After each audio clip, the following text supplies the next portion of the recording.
Hey everybody, welcome to Obscurities and Miniatures, and today I found myself a nice little deal that I wanted to share with you.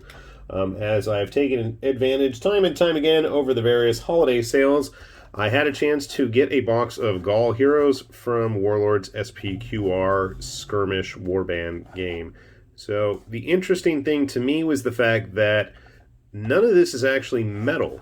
These are actually all resin models as far as I am aware.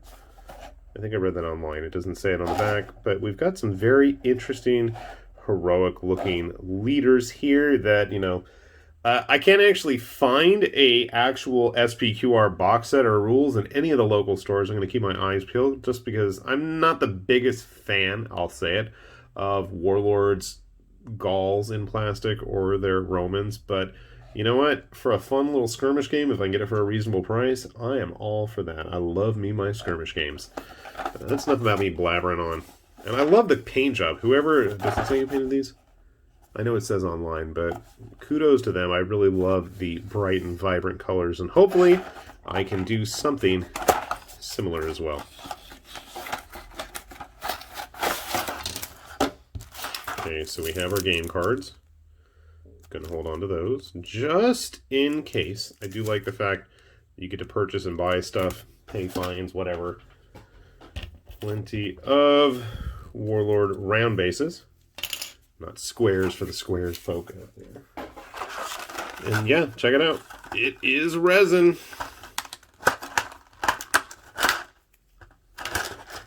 Hopefully it's all in one piece.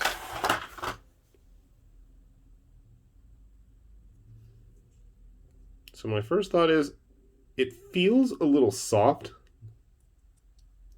It's not, but I mean, it's hard enough. The detail overall, where it needs to be, I think is definitely there. Hairy armpits. Can't wait to paint some armpit hair. Painted hair and all sorts of other assorted spots on models' bodies, so I guess that's not that big a deal. A little bit of cleanup there we're going to need to do on his helmet. And the back of his arm. It's not like we wouldn't have to be doing that in metal either. I think the sword pose is okay. It's a little bent, but it's nothing too bad. Here is our druid. I mean, let's be honest, wizardly shaman types are a dime a dozen if you collect and paint tabletop models. Maybe more fantasy, but I think he'll turn out okay. Had to clean off that junk there. What else we got?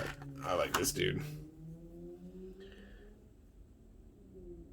You are quite the hero-looking model here, my friend. I guess the sword's okay. I'm curious who sculpted these as well. I get a bit of a Steve Soleil vibe. I don't think he sculpted these, though. Reminds me of his Book of the Red Elf King, or whatever it was called. I dug those models as well. And then we should have our mounted model. Okay, so I can't gauge the historical accuracy of the horses. Was there a tail there that broke off? Well, that's not that bad to fix. The horse doesn't look that big. Like, you look almost as big as it, but that's a pretty nitpicky complaint. Getting a little bit of cleanup, nothing too drastic. Feeling these, I'm absolutely going to wash them off prior to doing anything else, but you probably should do that anyways with resin. Huh. Okay, well, it looks like his pony is going to fit onto one of those 25mm bases. Interesting. Oh, okay. Okay, there we go. I'm like, that would be weird, but it works. Well, here is the tail. That's what we needed, an actual cavalry base. Okay, that makes more sense. Although I wouldn't mind just sticking them on there. Okay, and then we have a very marked up shield and a much more sturdy and clean one. I'm kind of surprised these are in resin. To me, it seems like it would have been easier and cheaper to include some of the already manufactured plastic ones, but I don't think they do a sprue of entire plastic shields by themselves. Is that your shield, my friend? Possibly, I'm not even sure. I'll have to double check. Overall, though, they feel pretty nice. Let me get them cleaned up. Let me get them based. I don't know if I'm going to prime them yet, but I'll grab some of the other models I got laying around, and we'll see how they all stack up. All right? All right, I got our Gauls all cleaned up, and I gotta say, I'm really, really liking these. They are quite the heroic-looking models, and now that I'm talking about, cleaning them up, I'm noticing that I don't think that's actually a spike on his helmet. That's probably flash that needs to be cleaned up. But the details on these are quite nice, and for the price that you're paying, I mean, most of these sets seem to retail for about $20 US, which really isn't that bad for, what, 4 or 5 resin figures. I'm like looking around, trying to find the other ones. So I gotta say, this guy was the most impressive with his big Valkyrie-like helmet. I'm not 100% sure how I want to base these, though. That's going to be the next challenge. We have our other hero here. I'm actually really looking forward to painting these guys. And what's funny is, so if I grab a Warlord Roman, now this is an Imperial one, and I know with their SPQR rules, it's actually supposed to be with the Republic Legionnaires, but I don't have any of those at the moment, at least. So we'll just have to make do for the time being. There's our druid. And the thing I like is, with a bit of creativity, I mean, there's no reason you really couldn't get away with using these figures in just about any game system. I mean, our friend here on the rock posed heroically. There's no reason he can't be any kind of, player character in a D&D game. In fact, he reminds me of a lot of the old D&D fighter types. Quite heroic looking. And I mean, hey, the mage type there with the druid. And then finally we had our mounted hero. This guy I'm a bit worried about because the resin itself being as soft as it is, I'm afraid he's going to be drooping down over time. But, I guess that's not the worst thing that could happen with it. I mean, it can actually be a little bit better that way. I'm still not sure what I want to do with it. I don't have his base handy, but he had that weird, motorcycle base. I don't think he needs it, to be honest. I think you could probably get away with putting him on, even on a 25mm base. It would work. It's going to fall, but... And that's the thing. I'm really not sure what I want to do base-wise with these guys.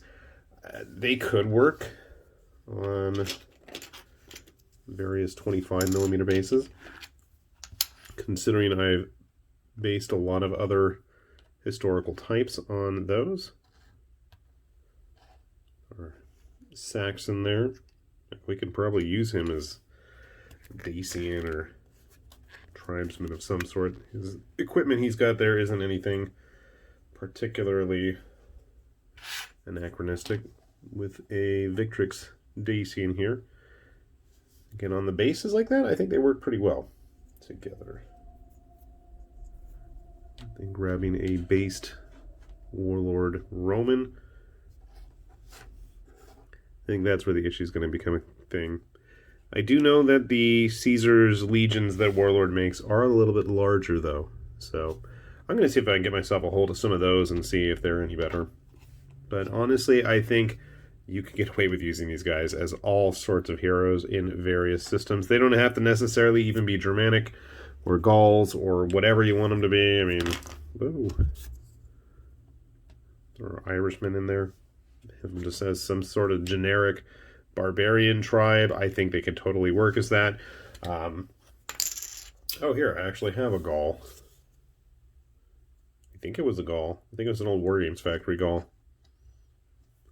So again, I don't know. I'm not sure what I'm going to do base-wise. I guess probably put them all in those 25s just to make everything more uniform. And then, if I wanted to use movement trace or something like that for more mass combat style things, I have that option. But again, really cool looking set. I gotta say, I am super impressed with the quality of the resin, the price, the cards included. Hopefully we'll actually get a chance to play it. I know there's a new version of the game coming in the future, but I gotta say, I'm gonna try to snap up as many of these kits as I can get my hands on in the meantime. Unfortunately, the post office does not want to cooperate with me on that endeavor, and I've got a few of them sitting there for the last few days, and I don't know what happened to them. So, fingers crossed by the time I post this, the ones that I'm waiting for actually show up in the mail. That would be nice. I've got so many things waiting and backlogged, and who knows where at this point. I'm sure you guys all do too, so we'll just all have to learn the patiently waiting game. With that said, this has been High Lord Tamberlane with Obscurities and Miniatures, saying thanks for watching, and as always, we will see you back here soon. Bye-bye.